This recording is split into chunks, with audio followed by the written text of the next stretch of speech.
ซอตาปานปกโกเป็นเจิงหือลายตีหนึ่งมาในตาติยากินจกาวัสทะสุตตะสักกะวกะสัมยุตตานิกายะขอกอมพุทธเจ้า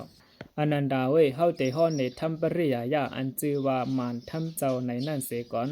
อริยาสาวกะเจ้าเหลอมีไว้มานธรรมเจ้าในเต็มทนเย้าจึงจางลาดเนไลลองโตเจ้าเก่าหังก้วยว่าตาเจ้าเก่างารายสุดเสียงเย้าจัดปานสัตตริชานสุดเสียงเย้าจัดปานปิกตาสุดเสียงเย้าอเปตุกติวินิปาตเสียงเย้า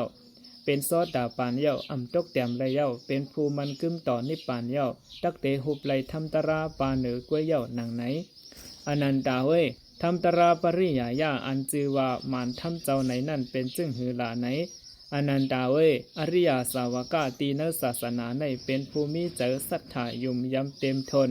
อันอย่างลงมันกึมอำสันอำค้อนตีเนพุทธพระเวนเจ้าอำสันอำค้อนตีเนธรรมตราพุทธพระเวนเจ้าอำสันอำค้อนตีเนสังฆาพุทธพระเวนเจ้าและเป็นภูมิสินจันเตี่ยมอันอริยาเขาหั่นเจอจอมอำขาดอำปองอำลางอำไว้เป็นสินอันก้างยานตันหาเป็นสินศีลาอันเจ้าผู้หู้เขายองย่อเป็นสินอันอำขามตั้งติดที่ลูกกำอำนับสอนพิษผลแลเป็นสินเยื่องจูสมาธินั่นเย้า